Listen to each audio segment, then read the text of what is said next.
C'est maintenant l'heure de notre page sport et on est avec Salah Eddine Gakou qui va nous parler des Jeux paralympiques qui sont achevés ce dimanche avec un record qui est tombé. Bonsoir Salah. Bonsoir Dominique. Un record du monde et une médaille d'or pour Fatima El Idrissi, la marocaine, sur l'épreuve du marathon T12. Elle a réussi un chrono de 2h48 minutes et 36 secondes. Elle améliore le dernier record de plus de 5 minutes. C'est une performance tout simplement exceptionnelle pour la marocaine. Performance exceptionnelle et puis un hommage a été rendu aussi à l'athlète ougandaise à l'issue de ses épreuves de marathon, Rebecca Cheptegei.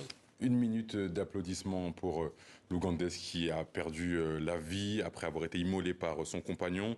Ces funérailles auront lieu dans l'est de l'Ouganda le 14 septembre prochain. Et la ville de Paris rendra hommage également à Rebecca Cheptegei en donnant son nom à un site sportif. Football, on va parler football à présent, Salah Eddine, avec les éliminatoires pour la prochaine CAN et le Cameroun s'est imposé ce samedi. On en parlait hier, une victoire précieuse des Lions indomptables qui assurent l'essentiel avec cette victoire face à la Namibie. Malgré les tensions entre la FECAFOOT et le ministère des Sports, ils assurent l'essentiel. On va écouter un supporter camerounais satisfait de cette victoire au micro de Dewa Aboubakar. Nous venons d'assister à un très bon match livré par les deux équipes qui s'est achevé par une très belle victoire des Lions indomptables. Il faut dire que c'était d'abord un match très tendu dès les préparations du côté des Lions indomptables. Jusqu'au début du match, tout le monde avait peur parce que ça pouvait basculer dans tous les sens. Côté victoire comme côté défaite. Mais Dieu merci, aujourd'hui, on a vu au sein des Lions indomptables cette équipe qui a une bonne communion entre elles-mêmes. Football toujours, Salah, on va parler, on va dire un mot du Sénégal hein, qui a pas débuté cette campagne de qualification très bien. Voilà, par un échec. On va dire ça comme ça. Les Lions de la Teranga, ils n'ont pas réussi leur meilleure entrée en matière. Ils ont été tenus en échec contre le Burkina Faso. Et les critiques fusent contre les sélectionneurs Aliou Cissé. Des critiques notamment sur le schéma tactique et le choix des remplacements. Les Sénégalais n'ont pas le droit à l'erreur face au Burundi à l'extérieur. On va écouter Aliou Cissé, le sélectionneur, et le défenseur Abdou Diallo. Une équipe comme le Sénégal, où se trouvent les plus grands joueurs d'Afrique, où aujourd'hui nous avons un passé qui fait que pratiquement sur le continent africain et ailleurs, on nous respecte.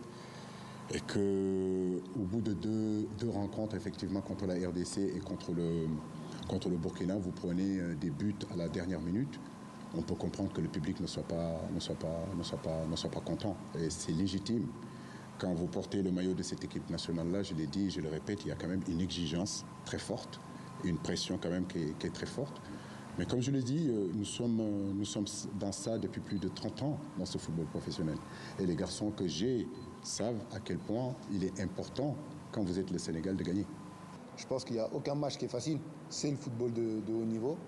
Et donc on s'attend à une équipe du Burundi qui va venir, qui va vouloir gagner, puisqu'ils ont gagné leur premier match. Et c'est normal, ça fait partie du football. Donc nous, on doit être prêts à ça. Bon allez, les défaites, ça arrive, hein, Salah. Hein. On va voir le programme de la deuxième journée de cette qualification pour la CAN 2025 avec parmi les matchs de demain, le Burundi face au Sénégal en début d'après-midi, Lesotho, Maroc dans le groupe B et dans le groupe H, l'Éthiopie affrontera la République démocratique du Congo. Voilà, et on en profite pour souhaiter bonne chance quand même pour les autres matchs du Sénégal et des autres équipes.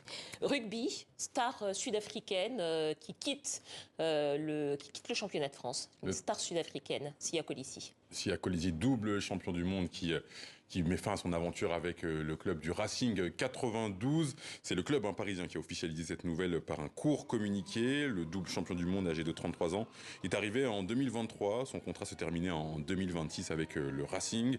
Les deux parties se remercient pour les moments sportifs passés ensemble sous le maillot ciel et blanc, indique le communiqué. Donc bonne continuation pour le champion du monde sud-africain. Merci beaucoup Salah Eddine. À bientôt. À bientôt.